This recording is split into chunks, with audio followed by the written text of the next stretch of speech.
വിദ്യാദീപത്തിൻ്റെ പുതിയൊരു വീഡിയോയിലേക്ക് എല്ലാവർക്കും സ്വാഗതം. യൂണിറ്റ് 8 അന്നും ഇന്നും. വാഹനങ്ങൾ കൊണ്ട് നിരവധി പ്രയോജനങ്ങളുണ്ട്. പഴയകാല വാഹനങ്ങൾ, ഇപ്പോഴത്തെ വാഹനങ്ങൾ, കര, വെള്ളം, വായു എന്നിവയിൽ കൂടി സഞ്ചരിക്കുന്ന വാഹനങ്ങൾ, ഇന്ധനം ആവശ്യമുള്ളതും ഇല്ലാത്തതുമായ വാഹനങ്ങൾ, വായു മലിനീകരണം, റോഡ് നിയമങ്ങൾ എന്നീ ആശയങ്ങൾക്ക് പ്രാധാന്യം നൽകുന്ന ഒരു യൂണിറ്റാണ് ഇത്. യൂണിറ്റ് 8 അന്നും ഇന്നും. പി പി പി പി, പോം പോം പോം പോം, കിക്കി കിക്കി. ഈ ശബ്ദങ്ങളെല്ലാം എന്താണെന്ന് പറയാതെ തന്നെ മനസ്സിലായില്ലേ? ചെറുതും വലുതുമായ വാഹനങ്ങൾ തലങ്ങും വിലങ്ങും പാഞ്ഞു പോകുന്നതിനിടയിലൂടെയല്ലേ നമ്മുടെ യാത്ര. കാറിലും ബസ്സിലും മോട്ടോർ സൈക്കിളിലും കയറിപ്പോകുന്നവർ, കാൽനടക്കാർ, സൈക്കിളിൽ കയറി റോഡിൻ്റെ ഓരം ചേർന്ന് പോകുന്നവർ എല്ലാം നമ്മൾ നിത്യേന കാണുന്ന കാഴ്ചകളാണല്ലോ. എന്തെല്ലാം തരം വാഹനങ്ങൾ! വായുവിലും വെള്ളത്തിലും കരയിലും ഓടുന്നവ, പല വലിപ്പത്തിലും രൂപത്തിലും ഉള്ളവ, ഓരോന്നിനും വ്യത്യസ്തമായ ഉപയോഗങ്ങളും. ഇത് ഇന്നത്തെ കാലം. എന്നാൽ ഒരു വാഹനം പോലും ഇല്ലാതിരുന്ന കാലത്തെപ്പറ്റി ചിന്തിക്കാൻ കഴിയുമോ? അങ്ങനെയും ഉണ്ടായിരുന്നു ഒരു കാലം.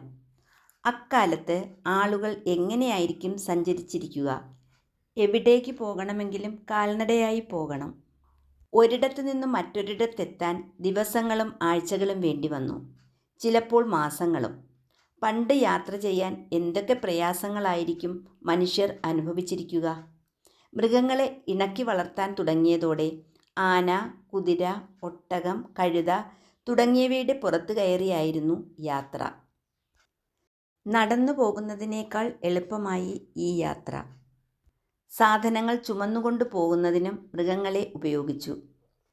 ധനികർക്ക് സഞ്ചരിക്കാൻ മനുഷ്യർ ചുമന്നുകൊണ്ടു പോകുന്ന മഞ്ചൽ, പല്ലക്ക് എന്നിവ ഉണ്ടായിരുന്നു. വെള്ളത്തിലൂടെ യാത്ര ചെയ്യേണ്ടി വന്നപ്പോൾ മരത്തടികൾ കൂട്ടിക്കെട്ടി ചങ്ങാടങ്ങൾ ഉണ്ടാക്കി. പിന്നീടാണ് മരത്തടികൾ ചെത്തിമിനുക്കി തോണികൾ ഉണ്ടാക്കാൻ തുടങ്ങിയത്. ഇതിൽ കയറി നദികളും പുഴകളും മുറിച്ചു കടന്നു. കാറ്റിൻ്റെ ശക്തി ഉപയോഗിച്ച് ഓടുന്ന പായ്ക്കപ്പലുകൾ ഉണ്ടാക്കി. ഇന്ന് ധാരാളം ജലവാഹനങ്ങളുണ്ട്. തോണി, ബോട്ട്, ഉരു, കപ്പൽ തുടങ്ങിയവ. 10 നില കെട്ടിടത്തിൻ്റെ വലിപ്പമുള്ള പടുകൂറ്റൻ കപ്പലുകൾ വരെ ഇന്നുണ്ട്.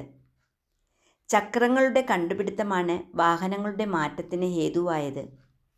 മനുഷ്യർ ചുമന്നുകൊണ്ടു പോകുന്ന വാഹനങ്ങൾക്കു പകരം മൃഗങ്ങൾ വലിക്കുന്ന ചക്രവണ്ടികൾ ഉണ്ടായി. കാളവണ്ടി, കുതിരവണ്ടി എന്നിവ ഉപയോഗിച്ച് ആളുകൾ കൂടുതൽ ദൂരത്തേക്ക് കൂടുതൽ വേഗത്തിൽ സഞ്ചരിച്ചു. സാധനങ്ങൾ കൊണ്ടുപോകാനും ഈ വാഹനങ്ങൾ ഉപയോഗിച്ചു. പഴയ കാലത്ത് നമ്മുടെ നാട്ടിലും കാളവണ്ടികൾ ഉണ്ടായിരുന്നു. ചന്തയിൽ നിന്നും സാധനങ്ങൾ കയറ്റി കിലും കിലും ശബ്ദമുണ്ടാക്കി ഓടുന്ന കാളവണ്ടികൾ ഇന്ന് കാണാനേയില്ല. മോട്ടോർ വാഹനങ്ങളുടെ വരവോടെ വലിയ മാറ്റങ്ങൾ വന്നു. സഞ്ചാരം കൂടുതൽ വേഗത്തിലും എളുപ്പത്തിലുമായി. ആളുകൾക്ക് ഒന്നിച്ച് യാത്ര ചെയ്യാൻ കഴിഞ്ഞു. പെട്രോൾ, ഡീസൽ എന്നിവ ഉപയോഗിച്ചാണ് മോട്ടോർ വാഹനങ്ങൾ ഓടിക്കുന്നത്.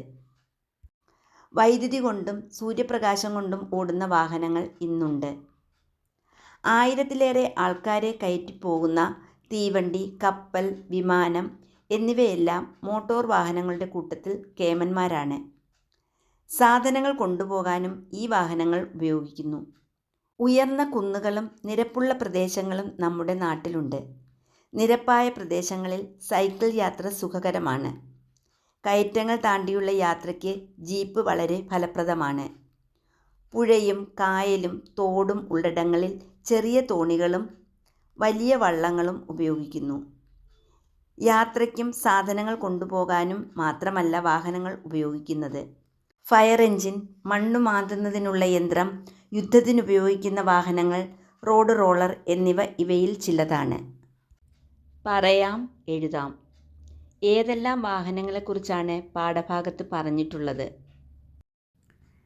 പഴയ കാലത്തെയും ഇന്നത്തെയും വലുതും ചെറുതുമായ വാഹനങ്ങളെക്കുറിച്ചും കരയിലും വായുവിലും വെള്ളത്തിൽ കൂടിയും സഞ്ചരിക്കുന്ന വാഹനങ്ങളെക്കുറിച്ചുമാണ് പാഠഭാഗത്ത് പറഞ്ഞിട്ടുള്ളത്. മോട്ടോർ വാഹനങ്ങൾ വരുന്നതിന് മുമ്പ് മനുഷ്യർ യാത്ര ചെയ്തിരുന്നത് എങ്ങനെയെല്ലാമാണ്? പണ്ട് കാൽനടയായും മൃഗങ്ങളെ ഇണക്കി അവയുടെ പുറത്തു കയറിയുമാണ് സഞ്ചരിച്ചിരുന്നത്. മനുഷ്യർ ചുമന്നുകൊണ്ടു പോകുന്ന മഞ്ചൽ, പല്ലക്ക് എന്നിവയുമുണ്ടായിരുന്നു. ഈ യൂണിറ്റിൻ്റെ 2ാം ഭാഗത്ത് പാഠഭാഗത്തെ പ്രവർത്തനങ്ങളും വാഹനങ്ങളുമായി ബന്ധപ്പെട്ട കടങ്കഥകളും വാഹനങ്ങളുടെ ലഘുവിവരണങ്ങളും ഉൾപ്പെടുത്തുന്നതാണ്.